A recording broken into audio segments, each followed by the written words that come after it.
Apa kabarnya hari ini? Luar biasa, Yesus dahsyat. Yes, yes, yes. Tante Lili berharap semua anak-anak dalam keadaan sehat, hatinya gembira dan penuh sukacita di dalam Tuhan. Pagi hari ini sebelum kita mendengar Bible storytelling, kita akan nyanyi dulu, semuanya ikut nyanyi. Kita nyanyi bersama-sama dengan Clement dan Sharon. Teman-teman, kita mau menuju Tuhan, yuk kita menuju Tuhan.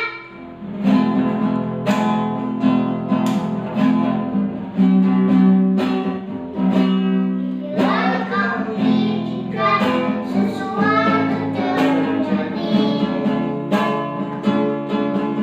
kau percaya semua untuk kebaikanmu.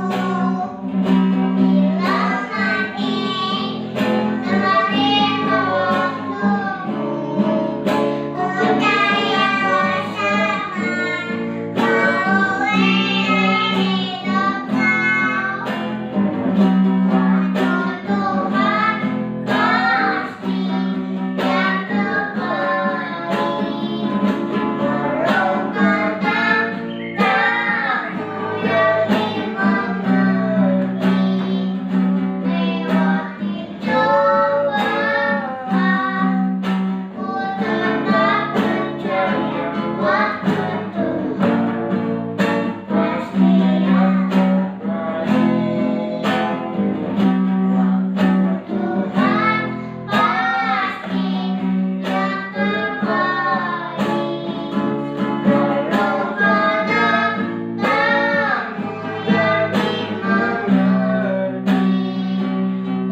Baik, kalau tadi kita sudah nyanyi sama-sama, sekarang sebelum mendengarkan cerita firman Tuhan, lipat tangannya, matanya ditutup, kita berdoa dulu ya.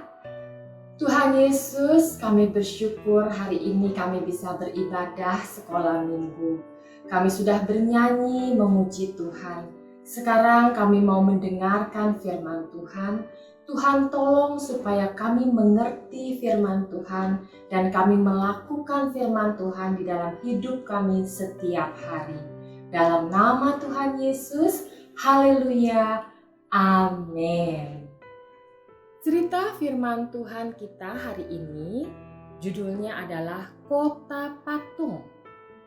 Bisa dibaca di dalam Alkitab dari Kisah Para Rasul pasal 17 ayat 16 sampai 34. Kita akan baca ayat yang ke-16.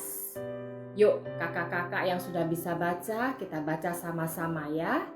Kisah Para Rasul 17 ayat 16. Sementara Paulus menantikan mereka di Athena, sangat sedih hatinya karena ia melihat bahwa kota itu penuh dengan patung-patung berhala. Nah, mungkin anak-anak bertanya, berhala itu apa sih? Berhala adalah patung dewa atau sesuatu yang didewakan untuk disembah dan dipuja. Jadi, sesuatu yang kita anggap paling penting, lebih penting dari apapun dan dari siapapun, berarti itu adalah berhala yang kita sembah. Nah, kalau zaman dulu ada orang berhalanya menyembah pohon-pohon yang besar. Ada juga orang yang menyembah patung-patung. Ada juga orang yang menyembah kepada batu. Mereka berdoa sama pohon. Pohon, anak saya sedang sakit, tolong sembuhkan. Ada juga yang berdoa sama patung. Patung, saya mau jadi orang yang kaya, tolong jadikan saya orang yang kaya. Ada juga yang berdoanya sama batu. Nah, menurut anak-anak, pohon yang besar, patung-patung dan batu-batu itu bisa menjawab doa-doa kita enggak? Tidak bisa, karena mereka adalah benda-benda mati. Kalau kayak patung, mereka punya mata tapi tidak bisa melihat, punya telinga tapi tidak bisa mendengar, punya mulut tidak bisa bicara, punya tangan dan kaki tapi tidak bisa digerak-gerakkan. Sekarang coba kita lihat, kalau menurut firman Tuhan di dalam Imamat pasal 26 ayat 1, apa kata firman Tuhan? Kita baca sama-sama ya. Janganlah kamu membuat berhala bagimu, dan patung atau tugu berhala janganlah kamu dirikan bagimu. Juga batu berukir janganlah kamu tempatkan di negerimu untuk sujud menyembah kepadanya. Sebab akulah Tuhan Allahmu.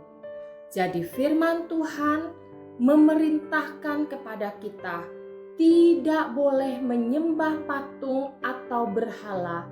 Kita hanya boleh sujud menyembah kepada Tuhan Allah kita.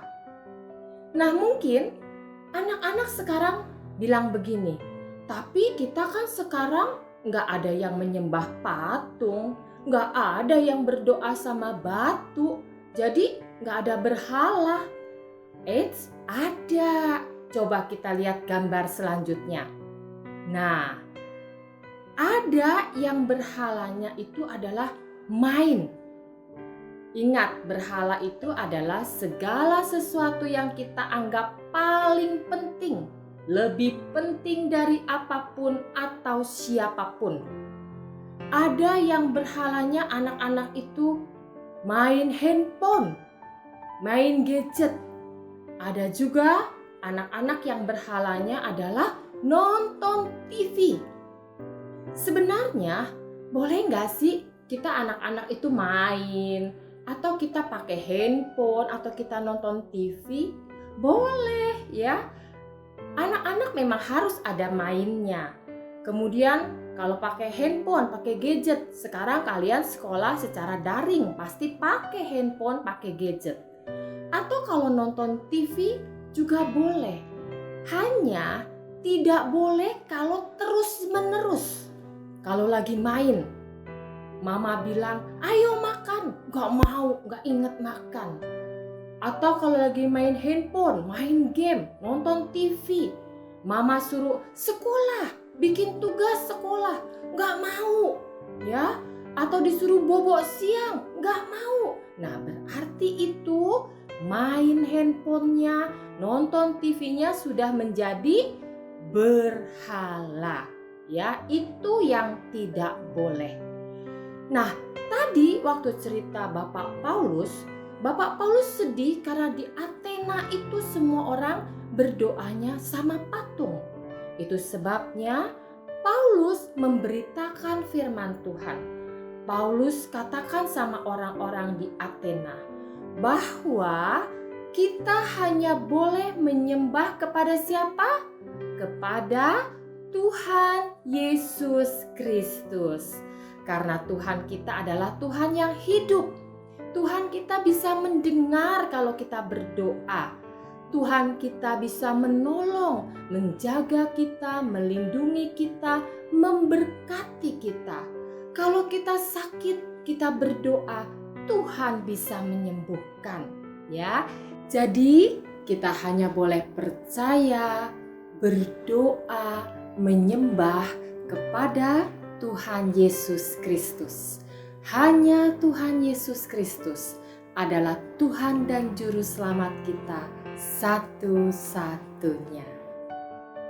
Jadi, melalui cerita hari ini kita sudah belajar bahwa yang harus kita sembah hanya satu, yaitu Tuhan Yesus Kristus.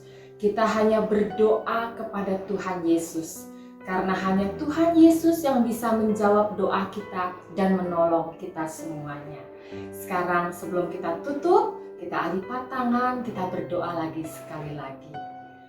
Tuhan, kami mengucap syukur untuk cerita firman Tuhan hari ini. Kami bersyukur dan kami bangga karena Tuhan Yesus Kristus adalah Tuhan dan Juru Selamat kami satu-satunya. Kami menyembah Tuhan Yesus, kami percaya kepada Tuhan Yesus, kami berdoa kepada Tuhan Yesus, Tuhan yang Maha Kuasa, yang sanggup menolong kami. Terima kasih Tuhan, dalam nama Tuhan Yesus, haleluya, amin. Baik, sampai jumpa minggu depan di cerita selanjutnya. Dadah!